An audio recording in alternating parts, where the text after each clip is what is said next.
Welcome to Loren Reads to You. Today we're reading The Bedtime Killer by Loren Malloy. So make sure you're following or subscribing wherever you're watching or listening to this. And if you haven't heard or watched chapters 1 through 28 and 29, you might want to pause this and save it and come back to it when you're done listening or watching those. Otherwise, if you're ready, get comfy, get cozy, and let's get into this.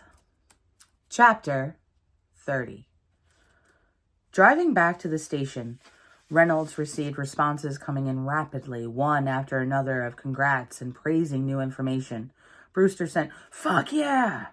Going to the house of one of the peeping-tom complainants. "Let's pray I get more information too." Brewster pulled up at the Richardsons' house. A mansion is what it really was. It was at least 14,000 square feet of Georgian revival. Grand shuttered windows lined with the massive 2-story red brick home. He wondered if someone was home. Houses like this had garages for all their luxurious vehicles. Standing at the expansive front door, he was preparing himself for a very unpleasant conversation when he heard a loud crash from inside the house. Brewster immediately tried the door handle. Locked. It took smashing his full body weight into the door twice to break it to get in. "SCMPD!" Brewster roared as he entered. He heard a very loud thud and then heavy footsteps. "Put your hands in the air and come out slowly. This is the SCMPD," Brewster yelled, his most authoritative voice. Detective Brewster heard a few footsteps shuffling about and then a sickeningly wet, ripping sound, as well as a vile sound of something cracking. Suddenly, after a few more shuffling sounds, Brewster saw one delicate hand begin to show from the bedroom doorway, and then another delicate hand. They kept extending from the doorway until there were 2 arms jutting out at an unnatural angle. "Show yourself!" Brewster bellowed, trying to hide the fear that was building within him from showing through his voice. Brewster noticed red liquid was dripping down the arms. The arms seemed to jostle a bit, and then a face peeked out of the doorway. It was the victim peeking out. Just her forehead, nose, and gaping mouth were profile at first. Instantly, Brewster could tell there was something very wrong here. The head turned and faced him. "Oh, God!" Brewster exclaimed, trying not to throw up at the sight. It was Chantal Richardson's head. Just the head. The eyes were huge and wide with fear. They were bloodshot and almost popping out from their sockets. The bastard obviously had choked her. There was blood flowing from the ripped neck wound. Brewster could see the vertebrae sticking out of the bottom of the bloody neck wound. Her mouth was gaping wide open. So wide, in fact, it was obvious the bastard had broken her jaw, and Detective Brewster had interrupted this sick criminal's task. Blood and other fluids were dripping from it. Brewster could hardly breathe. The image was so disturbing. He was afraid his breathing would be enough to cause him to be sick. A very evil, deep, guttural laugh began from behind the dark doorway. Brewster knew he was about to be face to face with not just one of the victims, but the bedtime killer himself. Thank God he had his gun out. Gun wins every time, Brewster thought.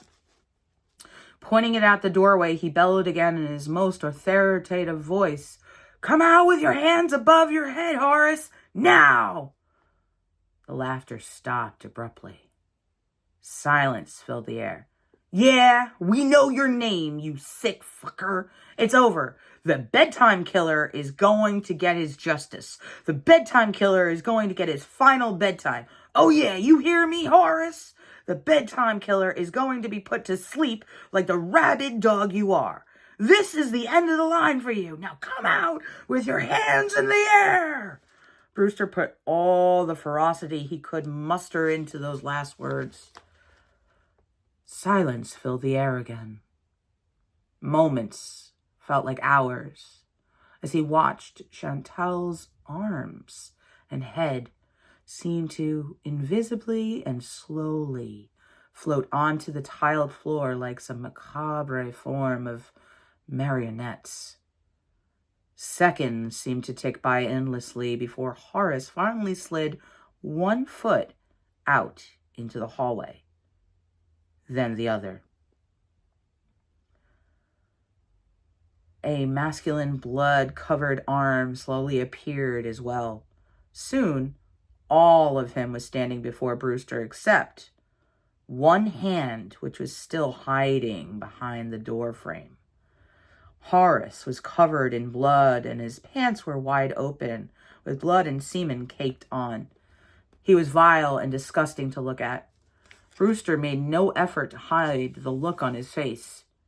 "You know my name," Horace croaked out quietly, questioningly.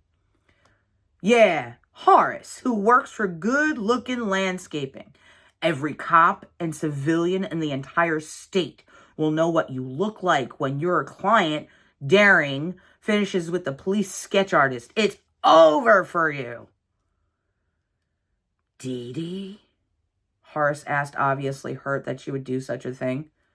"No, her husband. Not that it matters where you're going. Don't worry, I'm sure you'll be able to see the sketch before you get the lethal injection.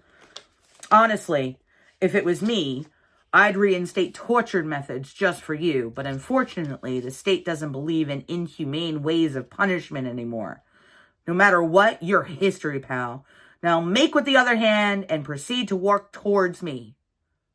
"Okay," Horace said nonchalantly.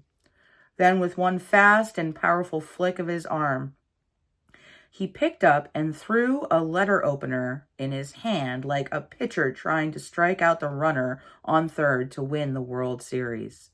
The letter opener thumped into Detective Brewster's forehead so quickly and with such force, it sounded like a mallet smashing into a watermelon, a wet sloshing thud sound. All Brewster could do was blink. The pressure and the shock of the letter opener stabbing into his brain caused Brewster to squeeze the trigger of his gun.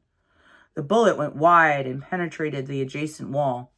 Horace just nodded, lifted up Chantel's head, and went back to her bedroom to finish their date. That was chapter 30 of The Bedtime Killer. Now remember, with this book, every chapter goes from either the point of view of the killer, the victim, or the police. So if you're enjoying this book, check it out on Amazon. It's available in both paperback and Kindle. Make sure you're following and subscribing wherever you're watching or listening. And get ready and join me for chapter 31. I'll see you there.